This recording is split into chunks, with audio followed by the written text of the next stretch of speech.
তো আজকের ভিডিওতে আমরা দেখে নেব ভারতের ভূপ্রকৃতি থেকে কিছু প্রশ্ন, যে প্রশ্নগুলি পূর্ববর্তী বিভিন্ন পরীক্ষাতে এসেছে। তো চলো শুরু করা যাক। প্রথম প্রশ্ন যেটি আছে সেটি হচ্ছে, দলমা পাহাড় ভারতের কোন রাজ্যে অবস্থিত? প্রশ্নটি WBCS মেন্স 2019-এ এসেছে। এর সঠিক উত্তর কী হবে আমরা দেখে নেব। এর সঠিক উত্তর হবে অপশান সি, অর্থাৎ ঝাড়খণ্ড। তো পরবর্তী প্রশ্ন কি আছে আমরা দেখে নিই। সহ্যাদ্রি পাহাড়ের সর্বোচ্চ শৃঙ্গ কোনটি? সহ্যাদ্রি পাহাড়ের সর্বোচ্চ শৃঙ্গ হচ্ছে এ, অর্থাৎ আনাইমুদি।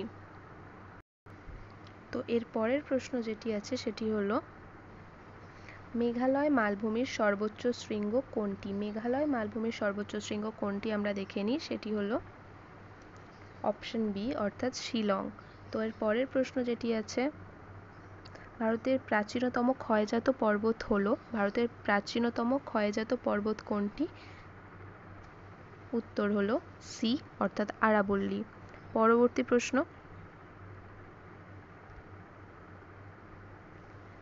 নিম্নের কোন রাজ্যের উপকূল সর্বাধিক? দেখো এখানে উত্তরটা দেওয়াই আছে। নিম্নের তামিলনাড়ু রাজ্যের উপকূল সব থেকে বেশি, অর্থাৎ সর্বাধিক। পরবর্তী প্রশ্ন, কেরালাতে কোন উপকূল অবস্থিত? কেরালাতে অবস্থিত কোন উপকূল? তো চলো আমরা দেখি। অপশন বি, অর্থাৎ মালাবার উপকূল। পরের প্রশ্ন, মাজুলি দ্বীপ নিম্নের কোন রাজ্যে অবস্থিত? চারটি অপশনস আছে, তো উত্তরটা দেখি। অপশন সি, অর্থাৎ আসাম। পরবর্তী প্রশ্ন, আন্দামান ও নিকোবর দ্বীপপুঞ্জকে পৃথক করেছে কে? আন্দামান ও নিকোবর দ্বীপপুঞ্জকে পৃথক করেছে অপশন এ, অর্থাৎ 10° চ্যানেল। পরবর্তী প্রশ্ন, ভারত ও মায়ানমারের মধ্যে ড্যাশ পর্বতশ্রেণী অবস্থিত? ভারত এবং মায়ানমারের মধ্যে কোন পর্বতশ্রেণী আছে চলো দেখে নেওয়া যাক। অপশন এ, অর্থাৎ লুসাই পর্বতশ্রেণী। পরের প্রশ্ন, জোজিলা পাস ভারতের কোন রাজ্যে অবস্থিত? জোজিলা পাস ভারতের কোন রাজ্যে? তো দেখি আমরা উত্তরটি হলো জম্মু এবং কাশ্মীর রাজ্যে। তো দেখো আমরা 10টা প্রশ্ন অলরেডি পড়ে ফেলেছি। ভিডিওটি যদি ভালো লাগে অবশ্যই একটি লাইক করে যেও। তো পরবর্তী প্রশ্ন আমরা দেখি, লাক্ষাদ্বীপ হলো, লাক্ষাদ্বীপ কী ধরনের দ্বীপ?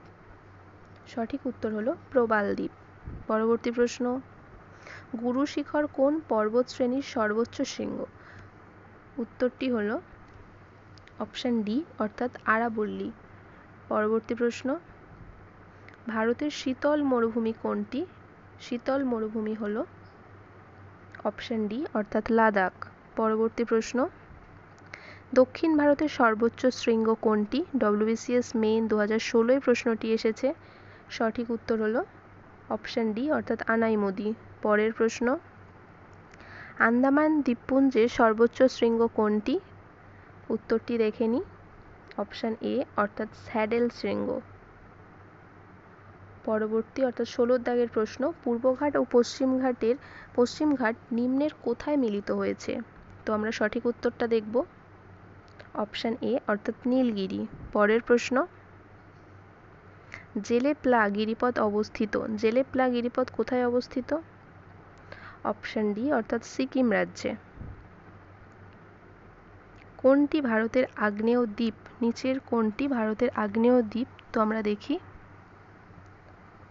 উত্তর হলো অপশন সি, অর্থাৎ নারকোন্ডাম।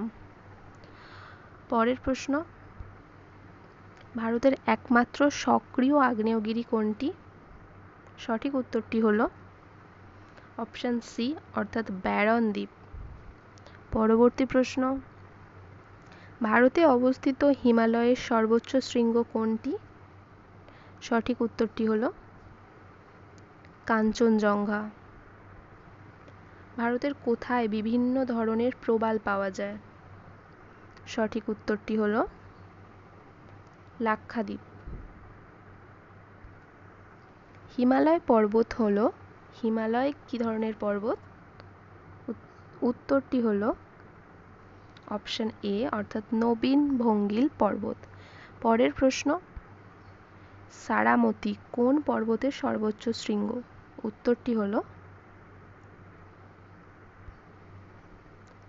অপশন এ, অর্থাৎ নাগা পর্বতের। পরের প্রশ্ন, কোন রাজ্যে মৈকাল পর্বতশ্রেণী অবস্থিত? এর সঠিক উত্তরটি হল অপশন ডি অর্থাৎ ছত্তিশগড়।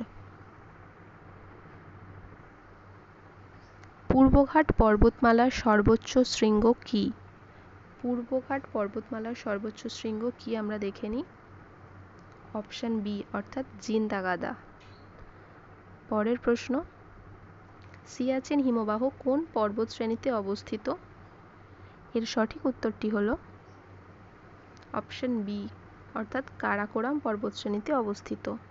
পরের প্রশ্ন, ভারতের বন্দরটি পালঘাট গ্যাপের মাধ্যমে অভ্যন্তরের সঙ্গে সংযুক্ত হলো।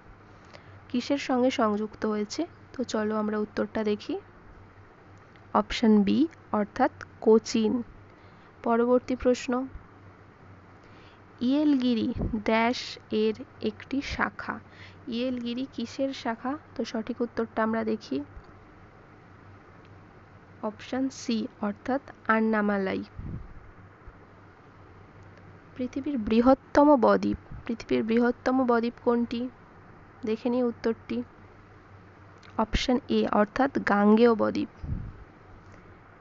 এই ভিডিওর শেষ প্রশ্ন আমরা দেখব, লাক্ষাদ্বীপে কতগুলি দ্বীপ আছে? যেটি এসএসসি CHSL 2014 এসেছিল।